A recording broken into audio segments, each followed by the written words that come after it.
یہاں تک تب بھی تمہیں سچی گواہی سماعت عمل صحیح ہو جاتا ہے. تو یاد رکھو ہم چھپا کرتے اپنے آپ کو چھپاتے تھے کہ کوئی ہمارے خلاف گواہی نہ دے. اللہ کا علم محیط ہے، اتنا کم سے کم جان لیا ہوتا. دیکھو آگے الفاظ اللہ کے وذالکم ظنکم، اور تمہارا یہ گمان، وذالکم ظنکم، ظن کے معنی گمان، اور یہ تمہارا گمان، تمہارے اسی گمان نے الذی ظننتم بربکم، جو تم نے گمان کر رکھا تھا اپنے رب کے ساتھ، ارداکم، تم کو برباد کر دیا. ارداکم، اردا یبدی کے معنی تم کو ہلاک کر دیا. ایک گمان اللہ کے ساتھ جو گمان نہیں تھا بلکہ بد گمان تھا. کیوں؟ اللہ ہر چیز کو جانتے ہیں، اور اللہ کے ساتھ میں یہ گمان کرنا کہ اللہ ہمارے عمل کو نہیں جانتے. جو اللہ ساری کائنات کو جانتے ہیں، جو ساتوں زمین ساتوں آسمان میں احکامات نازل کرتے ہیں، جو اللہ گرنے والے پتے کو جانتے ہیں، برسنے والے قطرے کو جانتے ہیں، چلنے والی ہواؤں کو جانتے ہیں، رات کی سیاہی میں زمین کی نکلنے والی قبروں کو جانتے ہیں. ہمارا خیال ہے کہ وہ ہمارے عمل کو نہیں جانتے. کیا اچھا خیال ہے ماشاء اللہ. اور یہی وہ خیال ہے جس نے ڈبایا ہے امت کو. اور قرآن یہی پیغام دیتا ہے کہ تم اپنے رب کے ساتھ صحیح تعلق قائم کرو. یہ تمہارا گمان بدگمانی ہے کہ جو رب العالمین ہے سارے جہان کی پرورش کرتا ہے. کبھی ایسا ہوا کہ مچھلی کے پاس پتا بھیج دیا کھانے کے لیے؟ نہیں. جو مچھلی کھاتی ہے مچھلی کو بھیجا، جو شیر کھاتا ہے شیر کو بھیجا، جو چمٹی کھاتی ہے چمٹی کو بھیجا. جو مخلوق ساتوں زمین ساتوں آسمان میں جو غذائیں چاہتی ہیں اللہ نے ان کو غذائیں بھیجا. جو ان کی چاہت کے مطابق غذاؤں دینے پر قادر ہے، اس کے بارے میں ہمارا یہ خیال کہ ہمارے عمل سے واقف نہیں ہے، ہم جو چاہیں کر لیں. یہی ہے وہ گمان جس کی وجہ سے انسان برباد ہوتا ہے. ذالکم ظنکم، یہی تو تمہارا گمان ہے الذی ظننتم بربکم، جو تم نے گمان کیا اپنے رب کے ساتھ، ارداکم، تم کو برباد کر دیا. فاصبحتم من الخاسرین، بس ہو گئے تم خسارے والوں میں سے ہو گئے. کیونکہ رب نے تمہاری حرکتوں سے جو پہلے سے واقف تھا، جس کو معلوم تھا کہ تم کیا کرنے والے ہو، تمہارے اسی فکر غلط نے تم کو خسارے میں ڈال دیا. اسے کیا معلوم ہوا؟ جب انسان کی فکر غلط ہوتی ہے تو خسارہ ملتا ہے، اور انسان کی فکر صحیح ہوتی ہے تو اس کو نفع ملتا ہے. قرآن فکر صحیح کی دعوت دیتا ہے. اب دو راستے، کیا کرے گا بندہ؟ خسارے میں سے ہو کر کہاں جائے گا؟ جنت میں جائے گا. اب دو حال ہے، یا تو خاموش پڑا رہے، عذاب سہتا رہے، اور یا توبہ کرے، معذرت کرے. اللہ فرماتے ہیں دونوں میں کوئی فائدہ نہیں. فَيَسْبِرُوا فَالنَّارُ مَثْوًى لَهُمْ، اگر صبر کرنا چاہتے ہو تو جہنم ٹھکانا ان کا ہے، پڑھ لو، کرو صبر. کم کھانے پر صبر نہیں، کم سونے پر صبر نہیں، تھوڑا سا کم ملا اللہ کے سامنے کسی بندے کے مقابل میں تو ہم کو تھوڑے پر صبر نہیں. اس کے لیے ہم جھوٹ، رشوت، حرام کمائی، دھوکہ بازی، دغا بازی، وعدہ خلافی سب کرنے کو تیار ہیں. اب کرو صبر. تو جہنم میں رہ کر صبر کرنا کوئی آسان تو نہیں ہے. جو بندہ دھوپ میں صبر نہیں کیا، کہا کرتے دھوپ ہو گئی نماز میں نہیں آیا، بارش ہو گئی نماز میں نہیں آیا، فلاں ہو گیا فلاں کا میں نہیں پہنچا. دینی کام میں کاہلی کیوں ہوتی ہے؟ تنا آسانی. دنیا کی مشقت پر صبر نہیں تھا، اب جہنم کی آگ پر صبر آئے گا. صبر کیسے آئے گا؟ قرآن میں اللہ نے پوچھا ہے مقام پہ، فما اصبرهم على النار، جہنم کی آگ پر صبر کیسے آئے گا؟ تو یہاں دو حال ہیں، فَيَسْبِرُوا فَالنَّارُ مَثْوًى لَهُمْ، اگر وہ صبر کرتے ہیں تو آگ ان کا ٹھکانہ ہے، کر لیں صبر. وَإِن يَسْتَعْتِبُوا، اور اگر وہ توبہ چاہتے ہیں، الاستنتاج چاہنے کے معنی میں ہے، وَإِن يَسْتَعْتِبُوا، توبہ چاہتے ہیں، فَمَا هُمْ مِنَ الْمُعْتَبِينَ، تو نہیں ہے وہ کہ جن کی توبہ قبول کی جائے. فَمَا هُمْ مِنَ الْمُعْتَبِينَ، ان لوگوں میں سے نہیں ہے جن کی توبہ قبول کی جائے. ادھر کرنا چاہیں گے تو مقبول نہیں ہوگا. دونوں حال میں کیا کریں گے؟ کوئی راستہ نہیں ہے. اللہ فرماتے ہیں جب بندہ دنیا میں انکار پہ راضی ہو جاتا ہے، انکار کرتا ہے اللہ کا، اللہ کی کتاب کا، اللہ کے رسولوں کا، اللہ کے احکامات کا، تو ہم کیا کرتے ہیں؟ اس کے ساتھ اس کا ایک ساتھی اور لگا دیتے ہیں. کیا کرتا ہے وہ آگ میں گھی ڈالتا ہے اور برائی کا خبر دیتا ہے اس کو. جب برا ہو ہی گیا ہے تو ایسا برا ہو جائے کہ جہنم کے لائق بن جائے، کہاں رہے گا بیچ میں؟ جب برا ہو گیا، انکار کر بیٹھا، ہمارا نہیں بننا چاہتا ہے، تو دو جگہ ہے جنت یا جہنم. ایسا ہو جائے کہ مستقل جگہ ہو جائے. ہاں کہتے ہیں نا، دو رخی چھوڑ دو، دو رنگی چھوڑ دو، ایک رنگ ہو جا. دو رنگی چھوڑ دے ایک رنگ ہوگا. آ کے لوگ کہتے ہیں یہ بھی ہم ہے وہ بھی ہم ہے، دونوں نہیں ہو سکتے. دو رنگی چھوڑ دے ایک رنگ ہو جا. سراسر موم ہو یا سنگ ہو جا. موم بن جاؤ، جیسے موم موڑتے ہیں مڑ جاتی، اللہ کے حکم پر ایسے اطاعت گزار بن جاؤ. یا پھر سنگ ہو جا، یعنی پتھر ہو جا، سنتا ہی نہیں، بے حس ہو جائے. دو چیزیں نہیں ہوتی، نیمے دروں نیمے بروں، آدھا اندر آدھا باہر ہے نہیں اسلام میں، گنجائش نہیں. تو اللہ نے کیا فیصلہ کیا کہ جو بندہ ہمارا باقی ہوتا ہے ہم اس کے ساتھ اسی کا ایک دوست، اس کا جو مسا چلا دیتے ہیں. دیکھو لفظ کو، وَقَيَّضْنَا لَهُمْ قُرَنَاءَ، اور مسلط کر دیتے ہیں ہم اس کے لیے قرین یعنی ساتھی، شیاطین کی شکل میں. یہاں لفظ قیضنا ہے. اور سورہ زخرف پارہ 25 میں نقیض ہے، نقیض اسے بنا ہے، ہم مسلط کر دیتے ہیں. وَمَن يَعْشُ عَن ذِكْرِ الرَّحْمَٰنِ نُقَيِّضْ لَهُ شَيْطَانٌ، وہاں نقیض لہو شیطان کہا، یہاں اسی کو قیضنا کہا. وہاں نقیض فعل مضارع ہے، یہاں قیضنا فعل ماضی ہے. فرق ہے، ہم مسلط کر دیتے ہیں ان کے لیے قرناء، قرین کی جمع ہے ساتھی، ساتھ رہنے والا. کس کو؟ شیاطین کو. جب شیاطین ساتھ میں ہوتے ہیں تو کیا کرتے ہیں؟ شیطانوں کا حال دیکھو، اللہ سے بہتر کوئی نہیں جانتا، کیونکہ شیطانوں کو اللہ نے پیدا کیا، شیطانوں کو اللہ دیکھ رہے ہیں، ان کی حرکتوں سے اللہ نے ہمیں باخبر کر دیا. اگر کوئی بندہ اللہ سے غافل ہے تو شیطان اس کا ساتھی ہے. شیطان کیا کرتا؟ فزینوا لهم، مزین کرتا، ڈیکوریٹ کرتا، بہترین قسم کی شائننگ لگاتا. کس کے لیے؟ ان کے لیے. ما بین ایدیہم وما خلفہم، جو ان کے اعمال ہیں اگلے اور جو ان کے اعمال ہیں پچھلے، ان کے سارے اعمال کو بتاتا ہے تم نے بہت اچھا کیا میاں، بہت اچھا کیا. کسی عمل کو نہیں کہتا کہ یہ گناہ ہے، یہ خراب ہے، یہ شرک ہے، یہ سنت کے خلاف ہے، کچھ نہیں، ہر برے کام پر مہر لگاتا ہے تم نے بہت اچھا کیا. یہ ہے زینوا کا ترجمہ. زینوا لهم ما بین ایدیہم وما خلفہم، اگلے پچھلے اعمال ان کی نظر میں مستحسن کرتا رہتا ہے. اور یہ آیت یہیں پر نہیں بتایا آپ کو، سورۃ زخرف میں آئی. جو شیطان کا ساتھی بننا چاہتا ہو کیا کرے؟ رحمان سے اعراض کر لے، کچھ نہیں کرنا اس کو.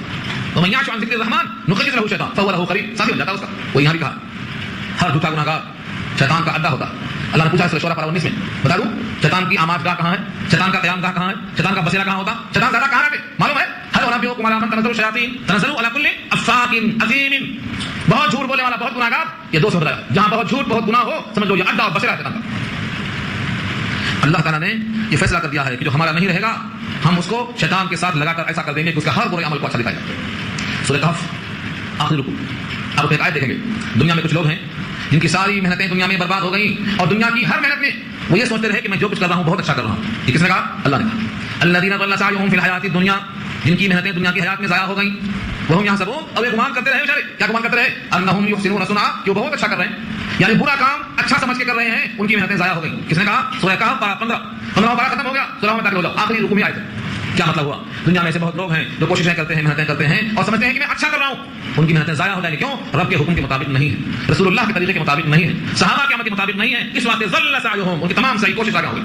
وہ یہاں کہا ہم شیطان کو مسلط کر دیتے ہیں اور وہ آراستہ کر دیتے ہیں ان کی نظروں میں ان کے اگلے پچھلے سارے اعمال. اور جب برائیوں کو اچھا سمجھ کرتے ہیں تو کیا ہوتا؟ وحق علیہم القول, اور ثابت ہو گیا ان پر قول, یعنی عذاب کا قول, وعدہ عذاب ان پر ثابت ہو گیا. فی امم قد خلت من قبلہم, ایسی امتوں کے درمیان جو ان سے پہلے گزر چکی ہیں. من الجن والانس, انسانوں میں سے اور جنوں میں سے. انہم کانوا خاسرین, بے شک وہ تھے خسارے میں. تو جتنے لوگ خسارے میں تھے ان میں سے یہ شامل ہو جاتے ہیں. یہ نئی جماعت بھی اسی میں جاتی. اب یہاں سے ایک نئی بحث آ رہی ہے کہ ان نئے لوگوں کی پہچان کیا ہے جو خسارے میں ہیں, جن کے ساتھ شیطان ہوتے ہیں, جو اپنے برے کام کو اچھا سمجھتے ہیں. ان کی کیا پہچان ہے؟ کیسے سمجھیں گے ہم؟ اگلے رکوع میں بڑی تفصیل سے بات آ رہی ہے کہ یہ کہیں گے, کیا کہیں گے؟ کافر لوگ کہیں گے کہ قرآن کریم کو مت سنو, جب قرآن پڑھا جائے تو شور کرو, اتنا شور کرو کہ تمہاری آواز قرآن کی آواز پر غالب آ جائے, کوئی کچھ نہ سن سکے, تاکہ تم غالب آ جاؤ. یہاں سے یہ آیت شروع ہو رہی ہے, یہ آیت کا نمبر 26 ہے. انشاءاللہ یہاں سے گفتگو اعلان کریں گے تاکہ معلوم ہو جائے. اور حامی و سجدہ کے اس رکوع میں اللہ نے پورا فیصلہ کر دیا ہے کہ سب سے بہتر بات کس کی ہوگی اور سب سے خراب بات کس کی ہوگی. دونوں کو پیش کیا اللہ نے. دعا کر لیجیے. اللہ الحمد لله وحده والصلاة والسلام على من لا نبي بعده. أما بعد فأعوذ بالله من الشيطان الرجيم. بسم الله الرحمن الرحيم. وقال الذين كفروا لا تسمعوا لهذا القرآن والغوا فيه لعلكم تغلبون إلى آخر الآية. صدق الله العلي العظيم وصدق رسوله النبي الكريم ونحن على ذلك من الشاهدين والشاكرين. اللهم ألهمنا رشدنا وأعذنا من شرور أنفسنا. اللهم وفقنا لما تحب وترضى من القول والفعل والنية.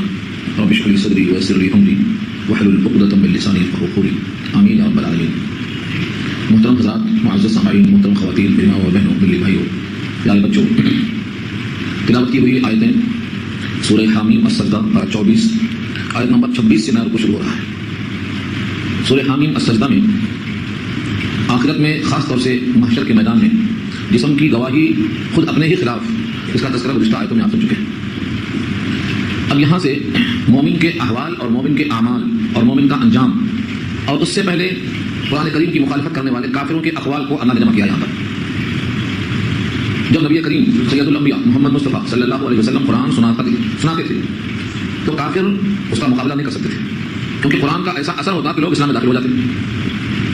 تو کافروں نے مشورہ کیا کہ جب نبی قرآن پڑھے تو تم شور کرو, تاکہ ان کی آواز لوگوں کے کان میں نہ پڑے. شور و غل اتنا کرو کہ قرآن کی آواز کان میں جائے نا, اس طرح سے تم غالب آ جاؤ گے. اللہ تعالیٰ نے ان کا یہ قول یہاں نقل کیا, یہی سے رکوع شروع ہوا ہے. وقال الذين كفروا, اور کہا ان لوگوں نے جنہوں نے کفر کیا, لا تسمعوا, مت سنو. سمع يسمعوا کے معنی سننے کے آتے ہیں. لا تسمعوا فعل نہیں ہے, مت سنو, مت سنو. لا تسمعوا کا ابجد اور مفعول کیا ہے؟ لہذا القرآن, اس قرآن. تو آپ یہ مت سمجھیں کہ قرآن کریم کی مخالفت کرنے والے اب پیدا ہوئے, نبی کے زمانے میں موجود تھے اور سلسلہ وہاں سے جاری ہے. جب نبی کی زبان سے قرآن جیسی کتاب کو پڑھنے کے بعد مت سنو یہ کہا جا رہا ہے, جو کہ حدیث میں آتا ہے جب اللہ کا بندہ قرآن پڑھتا ہے تو اللہ متوجہ ہوتے ہیں. لیکن جب اللہ کے نبی قرآن پڑھتے تھے تو اللہ تعالیٰ اس نبی کی آواز پر, جب قرآن کے ساتھ آواز نکلتی تھی, اتنا توجہ کسی اور طرف نہیں لگاتے. نبی کی زبان پر جب قرآن ادا ہوتا تو اس آواز پر اللہ کی توجہ سب سے زیادہ ہوتی. ویسی آواز کو کفار قریش کہتے تھے کہ تم مت سنو اور اتنا شور کرو کہ ان کی آواز پر تمہاری آواز غالب آ جائے. سارنگی کی آواز پر ڈھولک کی آواز غالب آتی ہے, دنیا جانتی ہے. لہسن اور پیاز کی بدبو خوشبو پر غالب آ جاتی ہے. یہ پلان تھا ان کا بھی کہ قرآن کی آواز پر قرآن کے مخالفوں کی آواز غالب آ جاتی ہے. وقال الذين كفروا, اور کہا کافروں نے, لا تسمعوا, مت سنو, لهذا القرآن, اس قرآن کو, والغوا فيه, اور شور کرو اس میں, لغو کلام کرو اس میں, بک بک کرنا جس کو بولتے ہیں. والغوا, بک بک کرو, فی, اس موقع پر, اس قرآن کریم کی آواز میں لغو آواز دلا دو. کیوں؟ لعلکم تغلبون, تاکہ تم غالب ہو جاؤ, تمہیں غلبہ مل جائے. یعنی ان کے ذریعے سے جو لوگ بڑھتے جا رہے ہیں وہ بجائے بڑھنے کے نہ بڑھ سکیں اور یہ سمٹ جائے, تم اپنی طرح پر پھول ہو, تم کامیاب ہو جاؤ. ان کافروں کے قول کو اللہ نے سن کر کیا جواب دیا ہے؟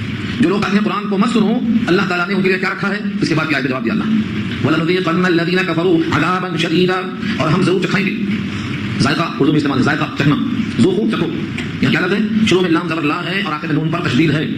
شروع میں لام مفتوحہ ہے اور آخر میں نون مشددہ ہے. یہ تاکید در تاکید ہے. ہم ضرور چکھائیں گے. کیا چکھائیں گے؟ کون چکھائیں گے؟ اللہ فرماتے ہیں کہ ہم چکھائیں گے. کن کو؟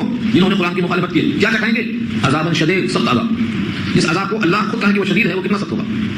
فَلَنُذِيقَنَّ الَّذِينَ كَفَرُوا یہ فا جو آیا شروع میں فا کیا تو ان کے اس کہنے پر ہم یہ کریں گے.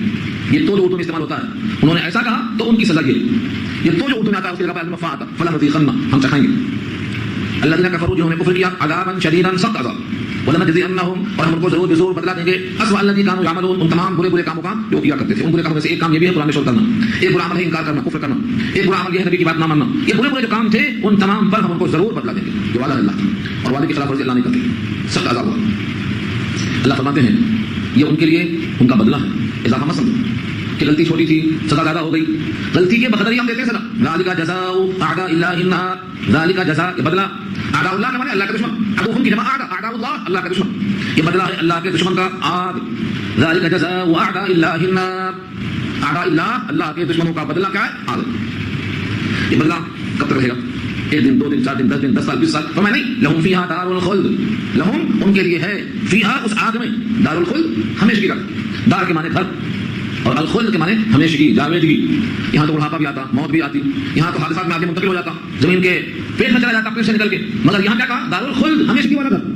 وہاں بیماری نہیں آئے گی, موت نہیں آئے گی, چینجنگ نہیں آئے گی, ضمانت نہیں ہوگی, فدیہ قبول نہیں ہوگا, سفارش قبول نہیں ہوگی, ایک دن ایک لمحہ تخفیف نہیں ہوگی. تو کون سا عذاب ہے؟ دار الخلد. لوگ سمجھتے ہیں دار الخلد سے جنت ہی ہے, دار الخلد جہنم بھی ہے. جن کو جہنم ملی کفر کی پاداش میں ان کے دار الخلد ہے. خلد ہمارے جنت کے نہیں آتے, خلد ہمارے دوام کے آتے. اللہ نے سورہ انبیاء میں استعمال کیا ہے اس لفظ کو وما جعلنا لبشر من قبلك الخلد, ہم نے کسی بشر کے لیے آپ سے پہلے خلد نہیں رکھا. جب دنیا میں آپ نہیں رہے ہمیشہ چلے گئے تو پھر ہمیشہ کون رہے گا؟ اس کائنات میں جاویدگی ہمیشہ کسی کے واسطے نہیں رکھا اللہ. تو خلد کے معنی جاویدگی ہمیشہ.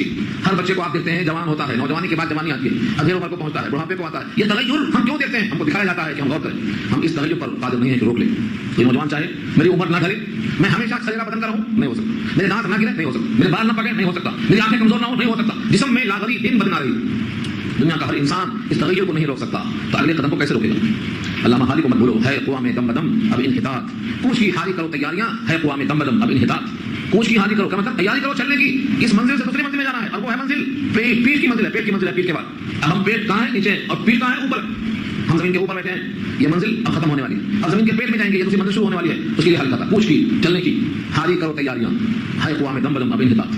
تو انسان کا تغیر ہی. تو دار الخلد کہاں ہے؟ دنیا میں نہیں. کوئی کتنا عالیشان محل بنا لے لیکن ہمیشہ اس میں نہیں رہے گا, یہاں سے بدلنا ہے. ذاتی گھر ہو, کرائے کا گھر ہو, چھوٹا ہو, جھوپڑی کا ہو, محل ہو, شداد کی جنت ہو, فرعون کا محل ہو, اور قارون کا اپنا خزانہ ہو, لیکن منتقل ہونا ہے, یہاں سے منتقل ہونا ہے. جب منتقل ہونا ہے تو دار الخلد کہاں ہے؟ خلود. آخری منزل کا نام ہے جنت یا جہنم. یہاں کس کا بیان ہے؟ جہنم کا. فیہا دار الخلد, اس میں ان کے واسطے ہمیشہ کا مقام ہے. جزاء بما كانوا بآياتنا يجحدون, بدلہ ہے اس کا, جزاء ہے, جزاء ہے بدلہ کس کا؟ بما كانوا بآياتنا يجحدون, اس وجہ سے جو ہماری آیتوں کا انکار کیا کرتے تھے. ہماری آیتوں کا انکار کرتے ہیں تو کیا ہم کو غصہ نہیں آئے گا؟ ہماری آیتوں کا انکار کرنے کے بعد ہم کوئی وہی چھوڑ دیں گے؟ ہماری زمین سے غلہ کھاؤ, ہمارے پانی سے سیرابی حاصل کرو, ہمارے زمین سے میوہ جات اٹھاؤ, ہمارے دیے ہوئے راحتوں سے استفادہ کرو, اور ہماری آیتوں کا انکار کرتے جاؤ, ہم کچھ نہیں کریں گے. یہ ہماری آیتوں کے انکار کی پاداش میں تم کو بھگتنا پڑے گا. جزاء ہے انکار, جزاء بما كانوا بآياتنا يجحدون, ہماری آیتوں کے انکار کی بنا پر ان کو بدلہ ملا ہے. یہ تو دنیا میں ہوا, دنیا میں وارننگ دے دی گئی. اب کچھ لوگ قرآن کریم کو نہیں سنتے ہیں ان کے کہہ دینے کی وجہ سے. کفار قریش نے کہا تو نہیں گئے قرآن سننے, رہ گئے ہمیشہ کے لیے. اب جب قیامت آئی, محشر کا میدان آیا, اور ان کے حق میں قرآن کی غفلت کا جرم لگا, جہنم کی طرف جانے لگے, تو کس میں غصہ آئے گا؟ جنہوں نے حق سے روکا تھا. تو اللہ سے درخواست کریں گے, یا اللہ مجھے جن لوگوں نے بھٹکایا تھا قرآن سے, آج میرے سامنے کر دو تاکہ ان کو اپنے دونوں پاؤں سے لو دیں گے, ہم غصہ ٹھنڈا ہو جائے گا. یہ کوئی قصہ نہیں ہے, حقیقت میں جو ہونے والا ہے محشر کے میدان میں, یہاں اللہ نے اس کو نقل کر دیا ہے. اور یہ جہنم میں جانے والے اپنے ان بھٹکانے والوں کو خواہش کر کے اللہ سے کہیں گے, چاہے وہ انسانوں میں سے ہو, چاہے وہ جنوں میں سے ہو, میرے سامنے کر دو, ہم اپنے پیروں پر رو دیں گے اس کو. ہمارا رونا ہمارے دل کا بخار ختم کرنے کے لیے ضروری ہے. کیا کہیں گے لفظوں کو دیکھو. وقال الذين كفروا ربنا, اور کہا اب نہیں, وہاں کہیں گے, محشر میں کہیں گے, آج نقل کیا قرآن نے. قال الذين كفروا, کافروں نے کہا آئندہ کیا کہا؟ ربنا, اے ہمارے رب, ارینا دکھا دیجیے ہم کو. کن کو دکھانا ہے؟ اللذین, تسنیہ ہے, دیکھو اللذانی تسنیہ ہے, اللذین حالت نسب میں ہے, تو اللذان جا کے اللذین بن گیا. ارینا اللذین, ہم کو دکھلا دو ان دونوں کو, ان دونوں کو, اغلانا جنہوں نے ہم کو گمراہ کر دیا, من الجن والانس, جنوں میں سے اور انسانوں میں سے. دیکھو بھٹکانے والے کام صرف انسان نہیں کرتے, صرف جن نہیں کرتے, دونوں کرتے. یہاں اس کی اولاد موجود, انسانوں میں سے بھٹکانے والا ہو یا جنوں میں سے بھٹکانے والا ہو, جنہوں نے ہم کو بھٹکا کر قرآن سے دور کر دیا تھا, ہمیں ذرا دکھا دیجیے کیا کریں گے. دیکھ کے کیا کریں گے, خود کہیں گے وہ, نجعلہما, ہم کریں گے ان دونوں کو, تحت اقدامنا, اپنے پاؤں کے تلے, تحت مانے نیچے, اقدام قدم کی جمع ہے, نہ مانے ہمارے, ہمارے قدموں کے نیچے رکھیں گے ہم. اب مجھے بتاؤ قدموں کے نیچے کیوں رکھا جاتا ہے؟ قدموں کے نیچے کیوں رکھا جاتا ہے؟ کبھی کبھی تو آپ لیٹ کے بولتے ہیں اپنے بیٹے کو ذرا میرے پیر پر پیر رکھو, تو اب اس کا پیر آپ کے اوپر ہوا اور آپ کا پیر نیچے ہوا, لیکن اس میں مزہ آتا کیوں؟ پیر کی تھکان دور ہوتی, یہ امکان تو تھا نا. اس لیے اللہ نے اگلا ٹکڑا وعدہ کر دیا, لیکونا من الاسفلین, تاکہ وہ اسفل ترین لوگوں میں سے ہو جائیں, تاکہ ہو جائیں وہ لوگ من الاسفلین، خوب ذلیل ہوں، ہے تو ذلیل عذاب کے لیے، لیکن ہم بھی ذرا رو دیں کہ پاؤں تلے۔ مفتی شفیع صاحب کہتے ہیں تحقیق کے بعد بھی مجھے کوئی روایت نہیں مل سکی کہ یہ ان کی خواہش اللہ پوری کریں گے یا نہیں کریں گے، یہ نہیں معلوم ہو سکا۔ ان کی خواہش تو یہ ہوگی کہ ذرا دکھا دو ان کو رو دیں ہم پاؤں تلے، جن کی وجہ سے ہم جہنم میں جا رہے ہیں، جن کی وجہ سے اللہ سے غافل ہونے کا جرم لگا، جن کی وجہ سے ہم رسول اللہ سے دور ہو گئے، اور جن کی وجہ سے ہم جنت کے دائمی مقام سے محروم ہو گئے، ذرا دکھا دو ان کو، ان کے پاؤں تلے ہم رو دیں گے۔ غصہ ہے اتنا، بخار ہے اتنا، لیکن اللہ نے ان کو رونے کے لیے سامنے کیا یا نہیں کیا کوئی روایت نہیں مل سکی۔ البتہ جب جہنم میں کوئی جائے گا، پہلا درود وہاں پہلے سے موجود ہے، بعد والے پر کہے گا کب وقت ہو تم بھی آئے نا، آؤ مرو۔ پر پہلے والا تو پہنچ چکا ہے، وہ بعد کے آنے والوں پر طنز کرے گا، کوئی چھوڑے گا نہیں، کوئی چھوڑے گا نہیں۔ کلما دخلت امۃ لعنت اختها حتى اذا اداركوا فيها جميعا قالت اخراهم لاولاهم، سوال جواب نقل کیا قرآن نے، پہلا یہ کہے گا، دوسرا یہ کہے گا، ہر ایک لعنت کرے گا دوسرے پر، آپس میں کوئی مبارکباد نہیں دے گا، میاں اچھا ہوا تم آ گئے، خوش آمدید کوئی نہیں کرے گا، کوئی کسی کو دیکھ کر خوش آمدید نہیں کرے گا۔ کلما دخلت امۃ لعنت اختها، دوسری جماعت کو بھیجے گا لعنت، قرآن کا صحیح نام ہے۔ تو جب جی کوئی دنیا میں بھٹکانے والا ہوگا، اس کو پاؤں تلے رونے کی خواہش کی جائے گی، اور جو بھٹکنے والے ہیں یہ تو جہنم میں جائیں گے، چاہے خواہش پوری ہو یا نہ ہو۔ یہاں سے اللہ نے اس کو کر دیا۔ ان دو آیتوں میں ہمیں دو بات معلوم ہوئی، جو کہتے ہیں قرآن نہ سنو اور اس میں شور کرو، ان کے لیے سخت عذاب ہے، ان کے ہر برے عمل کا بدلہ، اور ہمیشہ جہنم میں رہیں گے۔ اور جو بھٹک جانے والے ہیں ان کی وجہ سے وہ کہیں گے ہم کو ان کو بتاؤ، ان کو ہم پاؤں تلے رو دیں گے۔ یہ دونوں کا انجام ہو گیا تو صاف صحیح آیت کا جملہ۔ اس سے ہمیں ایک بات معلوم ہوئی کہ جب قرآن پڑھا جائے تو شور کرنا جرم ہے، اور شور نہ کرنا بلکہ چپ ہو کے سننا یہ واجب ہے۔ دوسری آیت قرآن کریم کی موجود ہے اسی معنی میں، وَإِذَا قُرِئَ الْقُرْآنُ فَاسْتَمِعُوا لَهُ وَأَنصِتُوا لَعَلَّكُمْ تُرْحَمُونَ۔ جب قرآن پڑھا جائے تو تم خاموش رہو، چپ رہو اور سنو تاکہ تم پر رحم کیا جائے۔ اسی آیت سے یہ بات مستفاد ہوئی اور آیت کی تائید آ گئی۔ تو قرآن پڑھا جائے تو شور نہ کرنا، پڑھا جائے تو چپ رہنا اور خاموش ہو کر سننا، اس کے خلاف ہو رہا ہے۔ جب بڑے بڑے آپ ہوٹلوں میں جاتے ہیں، قرآن لگا کے چھوڑ دیا جاتا ہے، کوئی غف شپ چلتی رہتی ہے، یہ اس آیت کے خلاف ہے۔ شور کرنے میں تو نہیں آتا، لیکن چپ نہ ہونے کا جرم لگے گا۔ قرآن پڑھا جائے تو چپ رہنے کا حکم۔ نماز میں سورہ فاتحہ بھی امام کے پیچھے کیوں نہیں ہے، ضم سورہ امام کے پیچھے کیوں نہیں ہے؟ اسی لیے نہیں ہے کہ قرآن جب پڑھا جائے تو تم نہیں پڑھنا، تم چپ ہو کے سننا۔ مدرسے میں شعبہ حفظ کے بچوں کے لیے گنجائش کیوں ہے کہ وہاں ہے مجبوری ہے، اور وہاں سب کے سب جو پڑھتے ہیں تو سننے سے ان کا وقت نکل جائے گا، یاد نہیں ہوگا، تو وہاں ہر بچہ خود پڑھتا ہے، اور وہ اپنے پڑھنے میں اتنا دھن میں ہوتا ہے کہ اس کے نہ سننے کا الزام سمجھ لگتا ہے۔ اس لیے ہوٹلوں میں، شادی خانوں میں، گھروں میں کہیں بھی اگر قرآن لگا دیا جائے، بعض لوگ تو موبائل لگا دیتے ہیں اور گھنٹی بجتی رہتی ہے، قرآن پڑھا جاتا ہے، یہ سنتے نہیں، یہ سب چیزیں گناہ کا ذریعہ۔ جب تک قرآن لگا ہے دوسرے کام نہیں کرنا، سننا۔ قرآن نے دو لفظ کہا، پوری بات سورہ اعراف میں آ چکی ہے، فاستمعوا له وانصتوا، سنو اور چپ رہو۔ ایسا ہو سکتا ہے کہ ہم سنتے رہیں، دوسرے کام بھی کرتے رہیں، سنتے رہیں، بات بھی کرتے رہیں، فرمایا نہیں، سننا اور چپ رہنا۔ تو قرآن کریم جب پڑھا جائے تو خاموش ہو کر سننا ثابت ہوتا ہے اس سے۔ یہ کن کا حال چل رہا تھا؟ جو اللہ کے قرآن کی مخالفت کرتے ہیں ان کا انجام بتا دیا گیا۔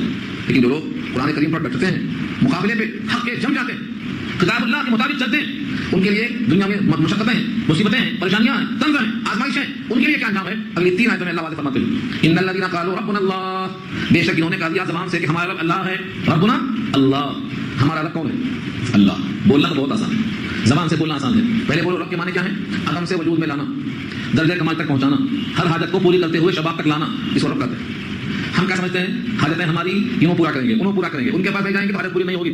رب اللہ کے خلاف ہے۔ رب کی تعریف کیا ہے؟ رب کہتے ہیں اس ذات کو جو عدم سے وجود میں لائے اور ہر تقاضے کو پورا کرتے ہوئے شباب تک لائے، کامل تک پہنچائے، عدم سے وجود میں لا کر شباب تک پہنچائے، درجہ بدرجہ ہماری حاجتوں کی تکمیل کرے، وہ رب ہے۔ ہم ایک طرف اللہ کو رب مانتے ہیں، پھر حاجت کے لیے کہیں اور کیوں جاتے ہیں؟ کیوں؟ کیونکہ رب اللہ کا خلاف ہے۔ رب اللہ کے معنی ہمارا رب اللہ ہے، ہمارے کھانے کی حاجت، پانی کی حاجت، بیماری کی حاجت، کپڑوں کی حاجت، علم کی حاجت، دنیا کی کوئی حاجت چھوٹی یا بڑی حاجت ہماری کون پوری کرنے والا ہے؟ اللہ۔ یہی سمجھ۔ اس لیے حضرت ابو بکر صدیق رضی اللہ تعالیٰ عنہ فرماتے تھے، رب اللہ زبان سے کہنا بہت آسان ہے۔ رب اللہ کے معنی یہ ہے اللہ کے حلال کو حلال جانے، اللہ کے حرام کو حرام جانے، اور کسی بھی معاملے میں اس سے انحراف نہ کرے۔ عثمان غنی فرماتے ہیں رب اللہ کے معنی اپنے سارے عمل کو اللہ کے لیے کرے، خالص کا دینا عمل۔ عمر فاروق فرمایا کرتے تھے رب اللہ کا مطلب ایسی استقامت کہ اللہ کے قانون پر ڈٹ جائے، لومڑی کی طرح ادھر ادھر نہ بھٹکے۔ لومڑی کا لفظ لیا انہوں نے، صالح کا، کبھی لومڑی مکاری سنا، کوئی لومڑی کی مکاری معلوم ہے؟ لومڑی کی طرح مسلمان مکاری نہ کرے، اپنے مالک کا ہو کر رہ جائے۔ عمر فاروق فرماتے ہیں کبھی سجدہ یہاں کرتا ہے، کبھی سجدہ وہاں کرتا ہے، لومڑی کی طرح مکار۔ یہ کہا کہ میں نہیں کہتا ہوں، عمر فاروق نے کہا اسی آیت پر، لومڑی کی طرح مکاری نہ کرے بلکہ اللہ کے حکم پر جم جائے، اللہ کے اوامر، اللہ کے منہیات، اللہ کے حلال و حرام، اللہ کے قانون، اللہ کے صراط مستقیم پر ایسا جم جائے کہ دائیں بائیں نہ جائے۔ تو رب اللہ زبان سے کہہ بھی دیا اللہ الہ تو کیا حاصل، دیو نگاہ مسلمان نہیں تو کچھ بھی نہیں۔ اقبال اسی کو کہا ہے صرف زبان سے بولنا کافی ہوتا تو ہر منافق جنت میں جاتا، کیونکہ ہر منافق میں رب اللہ کا ہے، ہر منافق میں لا الہ الا اللہ کا ہے۔ تو زبان سے کہہ دینا کافی ہوتا تو منافقین کہاں جاتے؟ جنت میں۔ لیکن منافق قرآن کی زبان میں جہنم میں رہیں گے، ان المنافقین فی الدرک الاسفل من النار، کافر سے بھی نیچے ہوں گے وہ۔ تو صرف زبان سے بولنا کافی نہیں ہے بلکہ زبان کی موافقت دل کرے اور دونوں سے مسلمان ہو۔ تو رب اللہ کہہ دیا اور اس پر جم گیا۔ ایک صحابی ہیں، انہوں نے اللہ کے نبی سے آ کے پوچھا، مسلم کی روایت ہے، ابو ہریرہ روایت کرتے ہیں، ایک صحابی نے آ کے پوچھا ایسا نسخہ بتائیے کہ جنت میں مجھے لے کے چلا جائے، اور پھر اس کے بعد کسی سے پوچھنے کی ضرورت پیش نہ آئے. فرمایا نبی صلی اللہ علیہ وسلم نے قل آمنت باللہ ثم استقم, کہو میں اللہ پر یقین کر لیا, اس کے بعد اس پر جم جاؤ. جمنے کا مطلب کیا ہے؟ پھسلنا نہیں. اسی آیت کو کہا اللہ کو دیکھو, ان الذین قالوا ربنا اللہ, بے شک انہوں نے کہا کہ ہمارا رب اللہ ہے, ثم استقاموا, پھر ڈٹ گئے اس پر. ثم کے معنی پھر, اور استقاموا ڈٹ گئے اسی پر, اسی کی بندگی, اسی کی تعریف, اسی کی توصیف, اسی کے گن گا رہے ہیں, اسی سے مل رہے ہیں, اسی کو سجدہ کر رہے ہیں, اسی کے سامنے درد کو بیان کرتے ہیں. ثم استقاموا, پھر ڈٹ گئے اسی پر. اللہ کی شریعت سے انحراف نہیں, رسول اللہ سے بغاوت نہیں, قرآن سے دوری نہیں, بلکہ اس پر ڈٹ گئے. زندگی میں چاہے صبر آئے, صبر کا موقع آئے, فاقہ کشی آئے, ڈٹ گئے, تو اللہ فرماتے ہیں ہم دنیا ہی میں اس کے اوپر فرشتوں کے ذریعے سے رحمت کا نزول شروع کر دیتے ہیں. مرنے کے بعد کیوں؟ ابھی سے دل کی تقویت شروع ہو جاتی. وعدہ ہے اللہ کا, ڈٹ کر دیکھو اللہ کے نام پر. جن کی گردنیں کٹ گئی ہیں ڈٹنے کی برکت میں, وہ بھی نہیں گھبرائے گردن کٹنے کے بعد ہی. صحابہ کرام کے الفاظ نقل کیے جاتے ہیں, جب تلوار گردن پہ پڑتی تھی, گردن کٹتے ہوئے گھبراتے نہیں تھے, ہائے اماں, ہائے ابا, کیا ہوگا, تیرا کیا ہوگا, میرا کیا ہوگا. ان کے الفاظ نقل کیا ہے, ہر صحابی کی زبان سے نکلتا تھا فضل رب الکعبہ, رب کعبہ کی قسم میں تو کامیاب ہوگا. یہ ہے گردن کٹنا. جن صحابہ کی گردن کٹی انہوں نے کیا کہا تھا, میرے بچوں کا خیال کرنا, تیرے بچے ہیں وہ اللہ کے بچے ہیں, اللہ نے پیدا کیا. اللہ نے پوچھا ہے یہ بچے تمہارے ہیں کہ میرے ہیں, مگر پڑھو تو صحیح سورہ واقعہ دیکھ لو پارہ 27 میں, ان بچوں کی تخلیق تم نے کیا ہے یا ہم نے کیا ہے, پوچھتے ہیں انتم تخلقونہ ام نحن الخالقون, ان بچوں کو تم نے کیا کیا ہے, تم نے تو ایک لذت کے حصول کے لیے قربت کی ہے, وہ بھی اس کے بعد ہم نے اس بچے کو تیار کیا ہے. تمہارا بچہ کیسے, درختوں کو تم لگاتے کہ ہم لگاتے, پانی تم برساتے کہ ہم برساتے, ہمارا انتظام یہ. سورہ واقعہ دیکھو اس کے لیے. تو مرنے والے صحابی, شہید ہونے والے صحابی کیا کہتے تھے, فضل رب الکعبہ, رب کعبہ کی قسم میں تو کامیاب ہو گئے. یہ ہے ڈٹنا. تو جب بندہ اللہ کو رب مان کر ڈٹتا ہے تو کیا ہوتا ہے, تتنزل علیہم الملائکہ, اترتے ہیں اس کے اوپر فرشتے, تتنزل اترتے ہیں علیہم ان پر, ملائکہ فرشتے, ایک دو نہیں, فرشتے اترتے ہیں. اور وہ فرشتے کب اترتے ہیں, 3 قول ہے. کچھ صحابی کہتے ہیں جس دن مرتا ہے اس دن فرشتے اترتے ہیں, کچھ کہتے ہیں جس دن اٹھے گا محشر کے میدان میں, قبر سے اٹھے گا اس دن فرشتے کہتے ہیں, اور کچھ کہتے ہیں جب محشر کے میدان میں حساب کتاب ہو جائے گا اس وقت کہتے ہیں. کئی اقوال نقل کیا ہے, لیکن مفسرین کہتے ہیں کہ تینوں موقعوں پر فرشتے آتے ہیں, تینوں. جب روح نکلتی ہے تب بھی, جس کا ذکر سورہ رات میں آ چکا ہے, سورہ رات میں آ چکا ہے, یثبت اللہ الذین آمنوا بالقول الثابت فی الحیات الدنیا, دنیا کی حیات میں اللہ ثابت قدم رکھتا ہے کس کو, جو پہلے سے مستقیم ہو, استقامت پر ہوتا. تو فرشتے اترتے ہیں اس کے اوپر. فرشتے کیا کہتے ہیں, اور ایک بات آپ جان چکے ہیں پہلے سے, فرشتے خود سے نہیں اترتے, بھیجے جاتے ہیں, اور فرشتے خود سے نہیں کہتے, کہلوائے جاتے ہیں. تو اترنا اللہ کے حکم سے, کہنا اللہ کے حکم سے. کیا کہتے ہو, تتنزل علیہم الملائکہ اللہ تخافوا, خوف نہ کرو, ولا تحزنوا, کوئی غم نہ کرو. تحزنوا حزن سے بنا ہے, حزن کے معنی رنجیدہ, غم زدہ, اشکار مت ہو, ہم تمہارے ساتھ ہیں. اگر کسی مقام پر جائیں اور کوئی وہاں کا مقامی آدمی کہے کہ فکر مت کرو ہم تمہارے ساتھ ہیں, تو دل جمعی ہوتی ہے, دھارس ہوتی ہے. بدر میں یہی تو ہوا تھا, تم نہتے ہو, ڈرو مت, ہم تمہارے ساتھ ہیں. یہ 1000 ہے نا, ہم 5000 ہیں. ایک فرشتہ کافی ہے, لیکن 5000 کیوں کہا, دل جمعی کے لیے. اللہ نے خود کہا یوم بھی قلوبکم, تمہارے دل کی دھارس کے لیے ہم نے کہا 5000 5 لاکھ, یہ دل کی تسکین کے لیے ہے, ورنہ ہمارا ایک فرشتہ, بلکہ ہماری ایک آواز, بلکہ ہمارا صرف پھول کر دینا کافی ہے, ختم کرنے کے لیے, تسلی کے لیے. یہ ایمان والے سے فرشتہ کہتا ہے رنجیدہ مت ہو, غمزدہ مت ہو, اللہ تخافوا ولا تحزنوا, نہ خوف کرو, نہ اندیشہ کرو, نہ غم کرو, وابشروا بالجنہ, اور قبول کر لو بشارت جنت کی.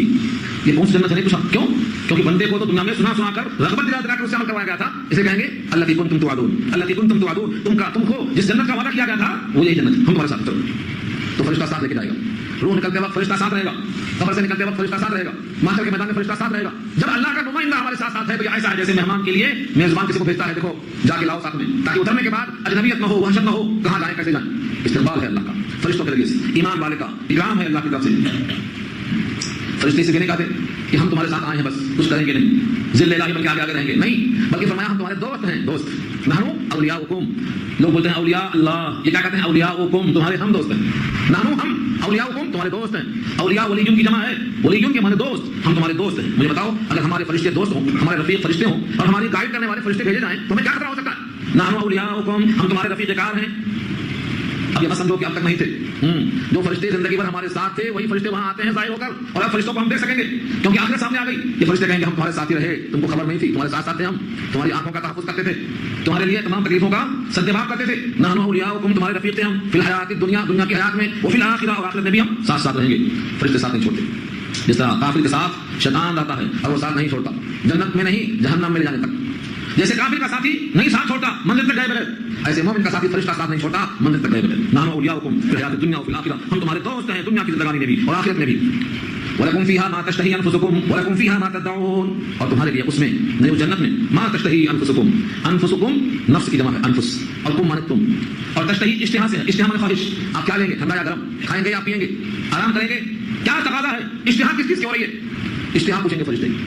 وَلَكُمْ فِيهَا مَا تَشْتَهِي أَنفُسُكُمْ, تمہارے لیے اس جنت میں وہ تمام چیزیں ہیں تمہارا جی جس میں اشتہا محسوس کرے, خواہش, تشتہی اشتہا سے.